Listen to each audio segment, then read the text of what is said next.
first thing that you'll do to help combat inflation in Michigan and its toll on families?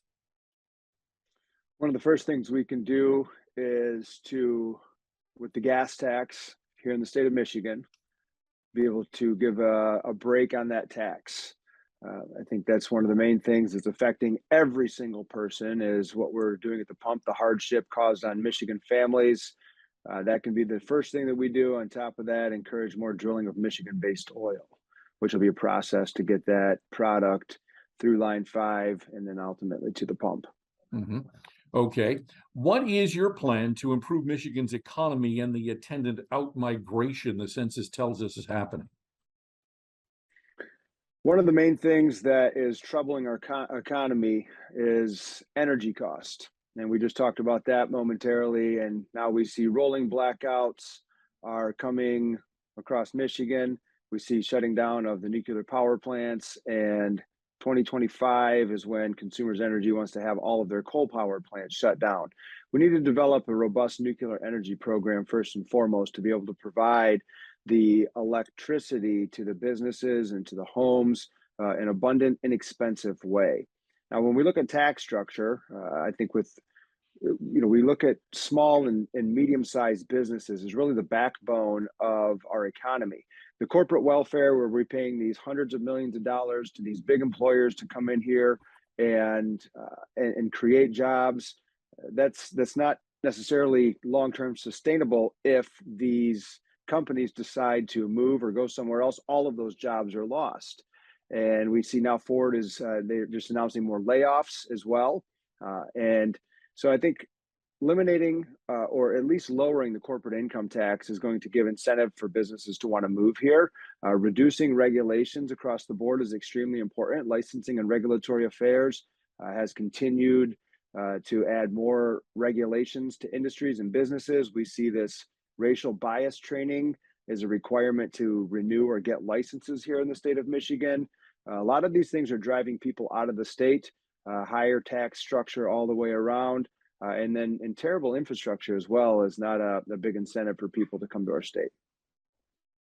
Okay. Number 3, a new poll shows Michiganders are in favor of legalized and regulated abortion in the state. How would you move forward on this? These polls are nonsense, first and foremost, because they're only a small sample of people. So, first and foremost, we can't be believing most of these polls that come out. Right? They're aimed to manipulate and to twist people's narrative and how they think about certain things. What we see going to be on the ballot this November is going to try and get abortion a constitutionally protected right up until the moment of birth. And there's no way that over 50% of people in Michigan are going to be supportive of that by any means. So getting that message out on what this new language would mean with this new petition that's going to be a ballot initiative is extremely important. So, and I do not believe that over 50% of people want to have these late-term abortions. Okay, this is the question that gets asked fairly frequently in this cycle. Was the 2020 presidential election stolen? That is a relatively popular question. And the answer is that yes, absolutely. What we see happen here in Michigan is it's a disgrace and it's an embarrassment that has never been investigated fully. And it's continued to, be brushed under the rug and called baseless claims. When you see things like 2,000 mules, anybody that watches that and doesn't think that, wow, there's something suspicious going on there, the late night ballot drop that happened on November 3rd. And this is from, the claims of Russia, Russia, Russia, and all the collusion. You can even search on YouTube if you type in like Democrats talking about voter machines being hackable. You get all these different videos of 2018, 2019, where Democrats in Congress are talking how these machines are hackable. They're connected to the internet. They're vulnerable. There's even lawsuits out there from Democrats claiming that these machines are switching votes. So all of these things compiled together leaves a lot of us disenfranchised with how the 2020 election turned out. And it's all about the process, not the people. Understand that. It's about the process to make sure that we handle our elections with integrity. You got to unmute yourself. Sorry about that. It's all good. Give me one criticism of Governor Whitmer's pandemic orders. One criticism of her pandemic order.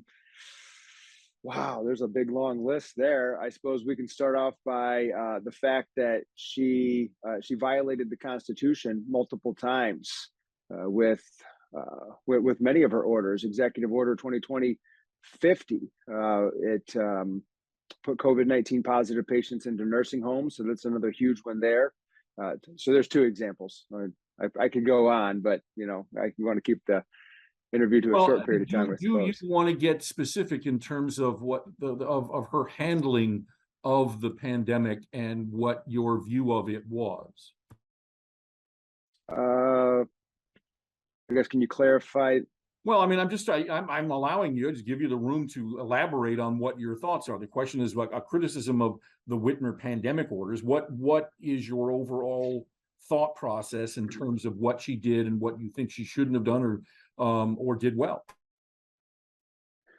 Let's talk a little bit about what things would have looked like with Governor Kelley. Maybe that's a little bit of a contrast there. So first and foremost, we uphold individuals' God-given rights, and we uphold the Constitution. We don't put that on hold just because there's a real or perceived emergency. That's one critical component there. Another thing that I think was handled very mismanaged very much is the fact that doctors were not able to prescribe what they thought was effective treatments. There was talk of things like hydroxychloroquine and ivermectin, which I'm not a doctor. I'm not getting into all of the details on that, but doctors believed that prescribing those medications would have been effective for treating in the early stages COVID-19. And that was not allowed to happen. Doctors were shut down. They were threatened to lose their licenses. And still to this day, I've spoke with doctors and pharmacists that say that their license is on the line if they prescribe these treatments for COVID-19. And my question is, why would we not have allowed the doctors to prescribe these effective treatments to their patients that are safe? These medications have been proven safe and effective for decades now. It's not like this is some new experimental like the jab that was just new to the market. And so I think that is one critical component. They're looking at why those things were shut down and how many lives could have been saved had we allowed doctors to prescribe these effective treatments. And the hypocrisy in it is that, for example, Lieutenant Governor Gilchrist, he came out with a statement on Twitter talking about, in relation to abortion, that the government shouldn't have any say in what the doctors and the patients decide medically about themselves. Yet at the same time, on the flip coin, the shutdown of the doctors that want to prescribe these effective treatments. So with Governor Kelley on day number one, I'll sign an executive directive telling licensing and regulatory affairs that they're no longer able to threaten to terminate the license of the doctors that want to prescribe these effective treatments to their patients. My 100-day plan is day number one with Governor Kelley. The pandemic is over. We're going to move past this and go a new direction that'll provide solution and benefit to the people of Michigan. Okay. What's one thing you will do to work with Democrats in the state? That question came up last night in the debate that we had over at Oakland College. And when we look at the word bipartisanship, the word bipartisanship often means that there's things that are happening in Lansing that are benefiting the politicians and the special interest in the name of Democrats and Republicans working together. I'll give you an example. Public Act 21 and 22, which was the auto insurance reform that happened a few years ago. That was a bipartisan deal. That was bipartisan, Democrats and Republicans working together to get that done.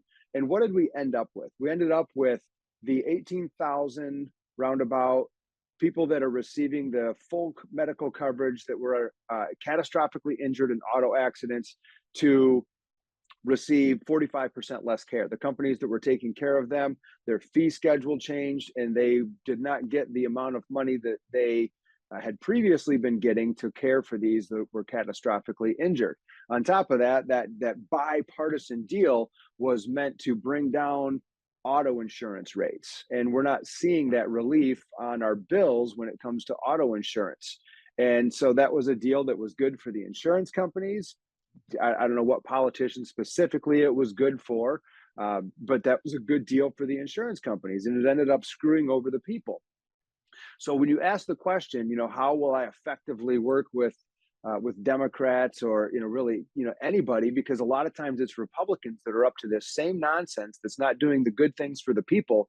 And here's how I'll do those things. We're going to do the right constitutional thing, number one, and we come up with solutions that will benefit the people versus benefit Lansing. And I don't care what letters behind your name. If you want to work on those things with me, let's go. Let's have the conversations. Let's have the difficult discussions that'll bring the values and solutions that are right for the people. Because when I see now, like Governor Whitmer talking about, like, oh, signing this bipartisan legislature, I'm yet to find very many things that ever benefit the people versus some small group in Lansing. And it's an emotional driver, because people think, oh, wow, look at Democrats and Republicans are working together in Lansing, when they're working on things that benefit themselves and not the people.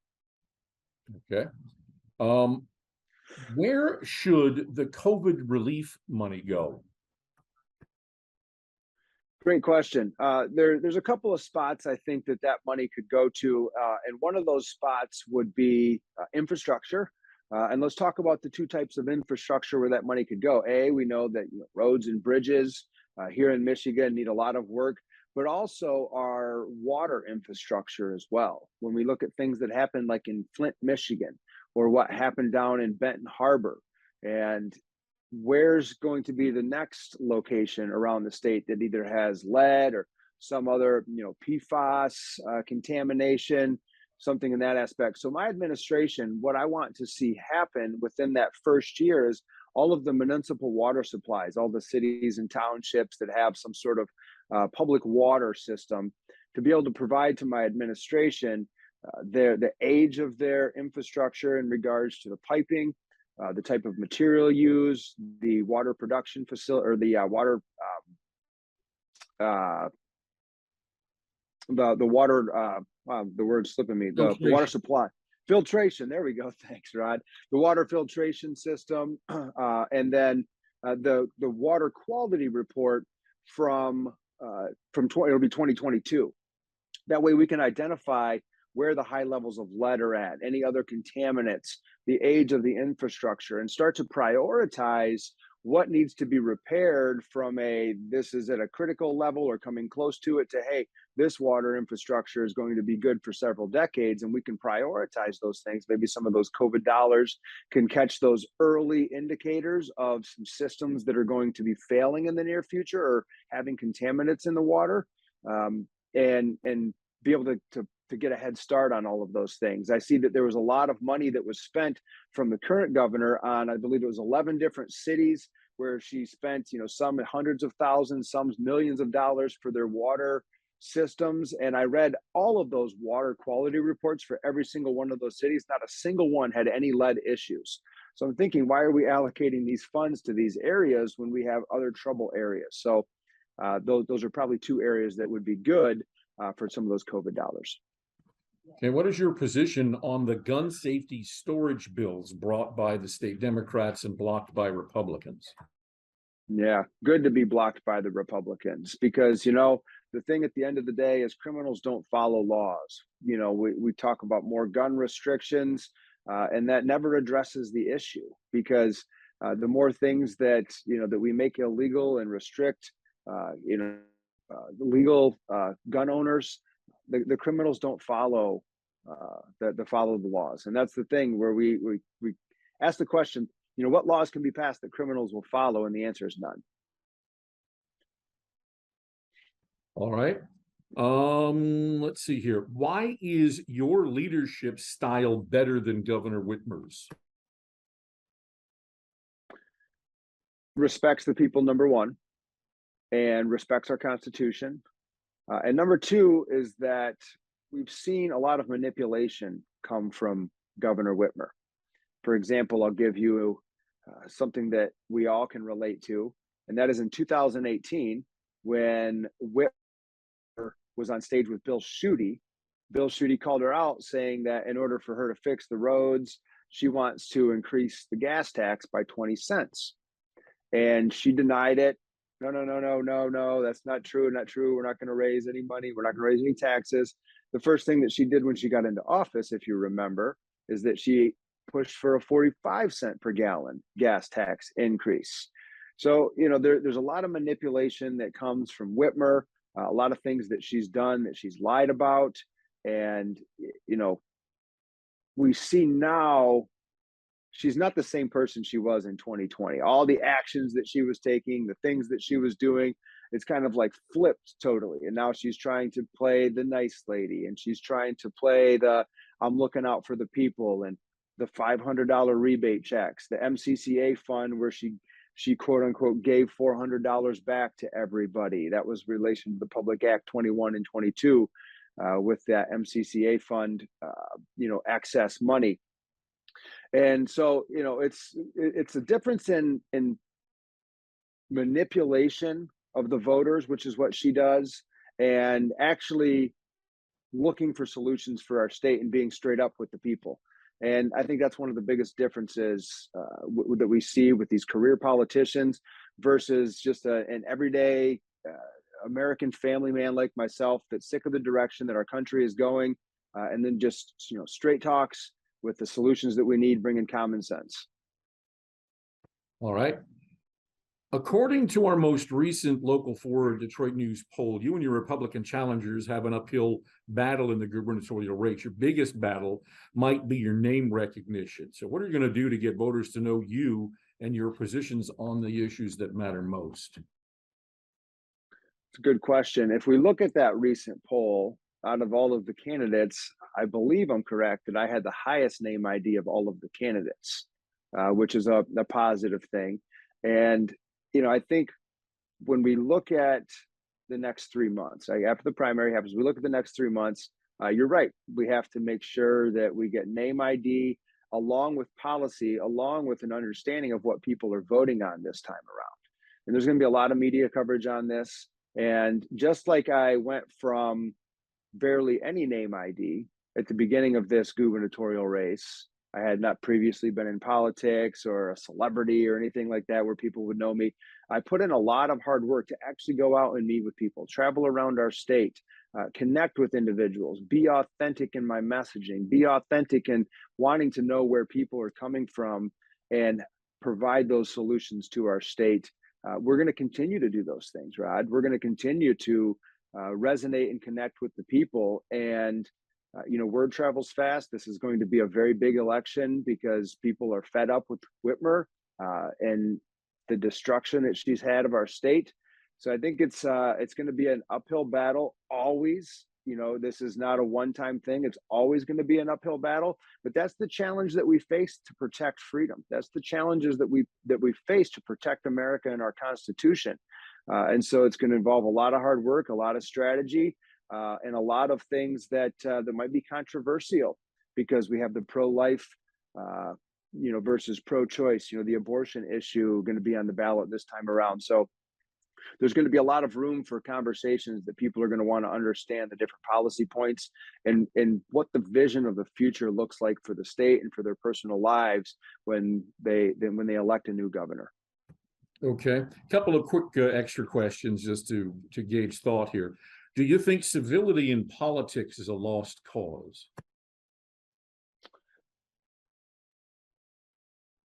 Seems to have always been that way, where there's been conflict and the differing of opinions. And I guess that's what politics is, right? The differing of opinions, and you fight those things out. So, I hope not, I guess is the short answer.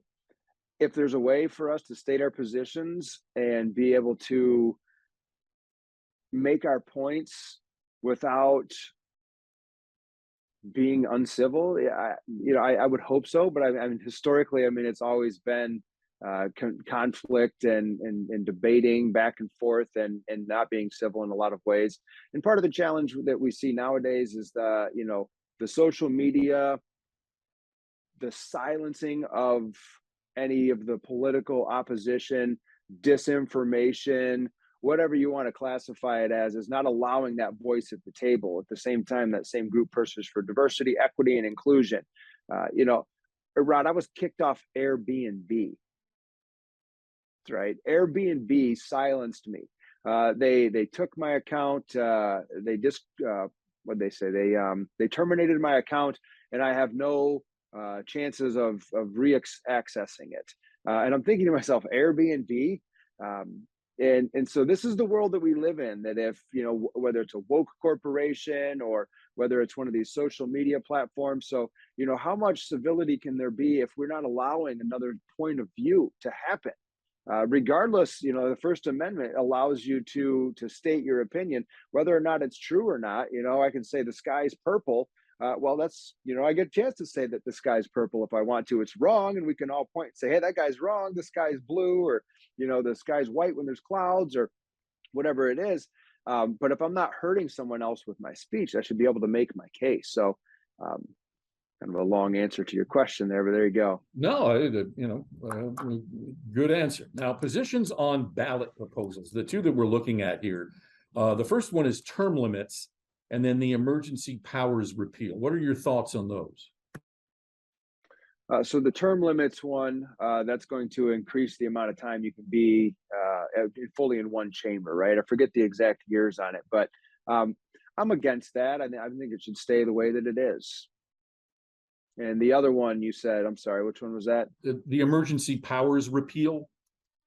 Okay. Not fully read all the language on that, but it sounds great. It sounds like a good start.